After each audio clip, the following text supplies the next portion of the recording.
On this episode of Law Weekly, another perspective on electoral reforms, appointment of judges, we talk about the U.S. government reports on human rights in Nigeria as it concerns the Lekki panel. We have the views of a senior advocate of Nigeria, Abiodun Owonikoko, on all of these and other issues.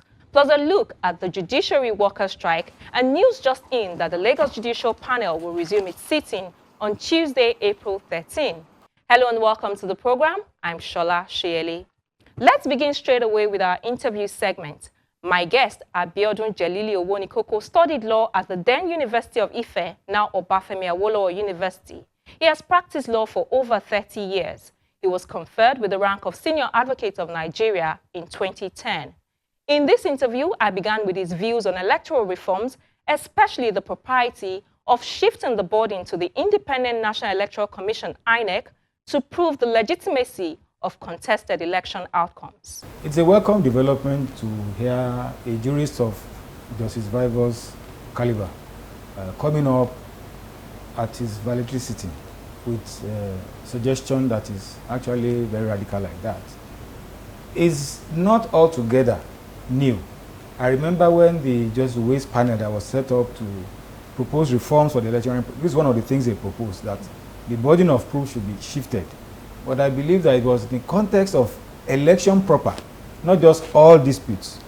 And they can be forgiven because since that time and now, we've had a robust growth of litigation and jurisprudence, what we call pre-election matter, to the extent that now the Constitution itself has even gone ahead to define pre-election matters as distinguished from election petitions. But the same processes were suggested to fast-track either of these areas of election dispute. However, we must appreciate that in pre-election matter, there are some that are essentially issues arising from how political parties run their own affairs, like nomination, which even INEC has no role to play other than to be a recipient of the outcome of their processes. There are some that are within the ambit of INEC's own regulatory powers. The one that concerns all of them is the election proper, where all the political parties and INEC are stakeholders, both the winner and loser and the entity that conducts the election. Even if we are to go into election disputes, it's not all matters that have to do with election dispute, which should come within about 4 different grounds that have to do with INEC. For instance, non-qualification of a candidate has something to do with INEC. If somebody did not attend secondary school and he lied that he did, I don't see how you can transfer that burden on INEC. If somebody alleges that he was validly nominated but unlawfully excluded, there may well be, in that kind of scenario, a proper case for INEC to have the burden. Since the person will have shown that he was validly nominated by his own party, a process in which INEC has no role to play, and then INEC proceeded later to disqualify the person or to exclude him, then INEC should be the party that will have that primary body. If we do this in those kind of situations, certainly there's a chance that we may streamline and make more credible our process of electoral adjudication dispute.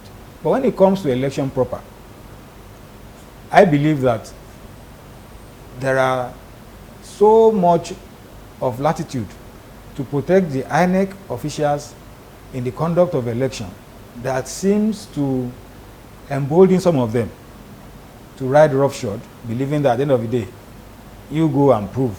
I'm sure you are aware of a famous politician, or will I say notorious, who used to advise his colleagues that whatever it takes, win the election for, let your opponent go to court and prove otherwise. Now, that is practically impossible to happen without some form of support from INEC, because none of the processes is under the control of the candidate. Sure. Even your agents at election posts, their job is that of observer.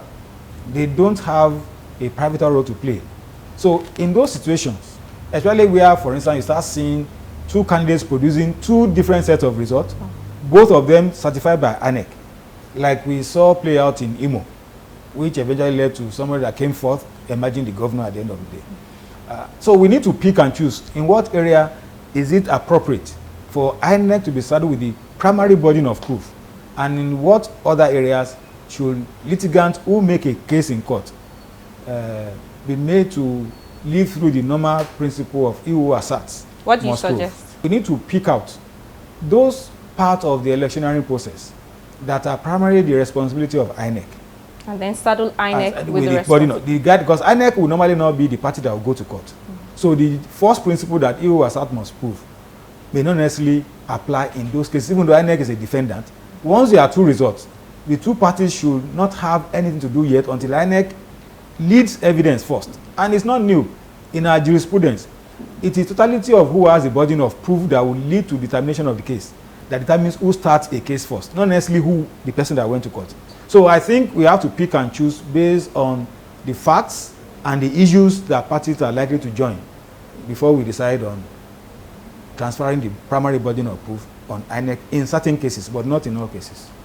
You talked also about internal democracy of parties and how candidates emerge. What reforms would you suggest for dealing with that? Because like you rightly said, that has nothing to do with INEC. How can we streamline? Because most of the time, that is even the cases that flood the courts more than election petitions. But I'll tell you that that actually is not a matter of law. Okay. It's a matter of acculturation. What is our culture of politics in Nigeria? A zero-sum game where the stakes are so high, people are willing to risk everything to ensure they don't lose out. That cannot come from just legislation. It has to come from attitude of politicians themselves, and even the electorate, some of whom participate in as delegates at election. When we start to prioritize quality of candidate, integrity, and the fact that when we undermine even the primary process of election at the party level, we are indirectly undermining the eventual outcome of the election itself. So political parties have to invest more in political education. In the interval between election, what should happen is political education, manifesto development, policy formulation that will put them in good stead when the election time comes to put up a formidable program that can win them the heart of the ordinary electorate who are not necessarily members of their party. If you look at the big parties, the same problem that drives one politician from one party to another is what they go to confront in the other party, whether it's godfatherism, whether it's money politics, whether it's politics of lack of integrity or principles. It cuts across. So that's why what is more important, it should start with those lower level of political and community organizations. If we develop at that level culture of democracy, PTA, in other climes, to contest for parent association position in a school, you have to have a good name in that community. Sure. You understand?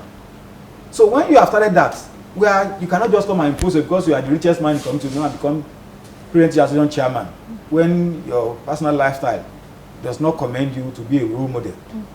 By the time you start having to do all of that at that level and graduate to the state level, the attitude will change.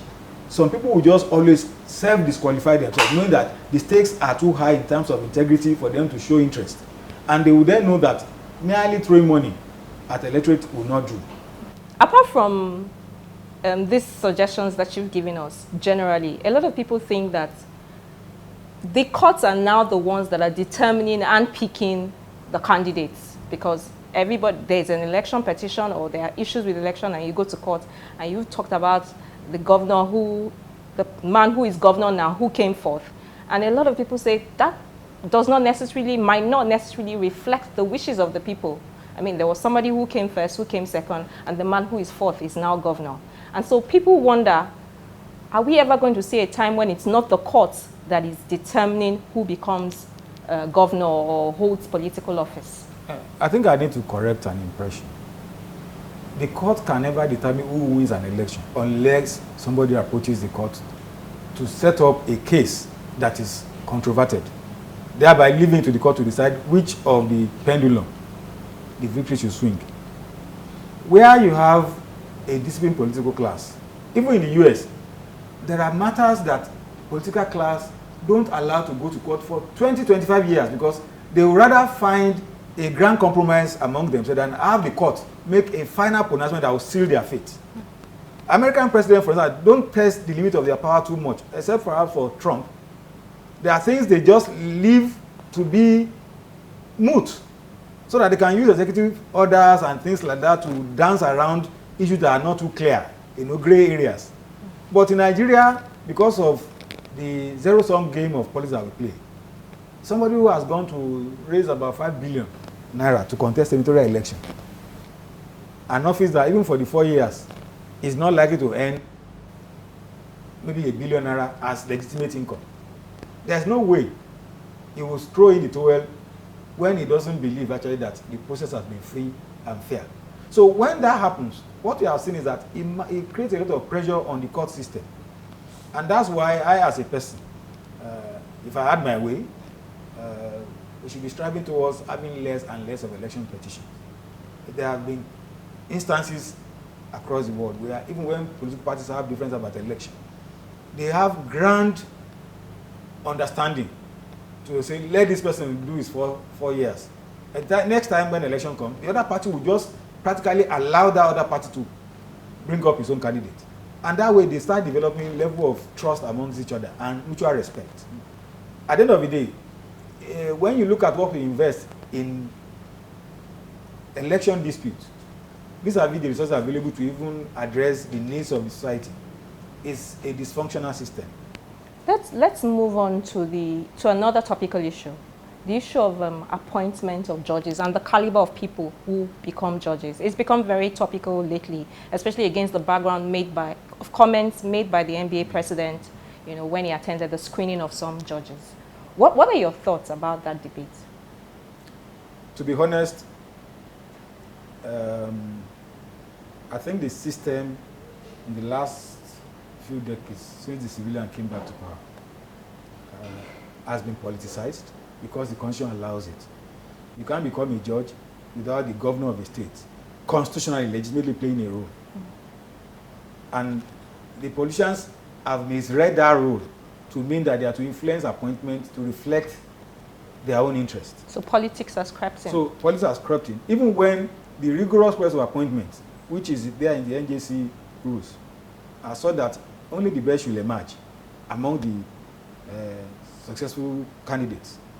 At the end of it all, the ultimate appointments still have a lot to do with the State House of Assembly or National Assembly, and then the executive head of government.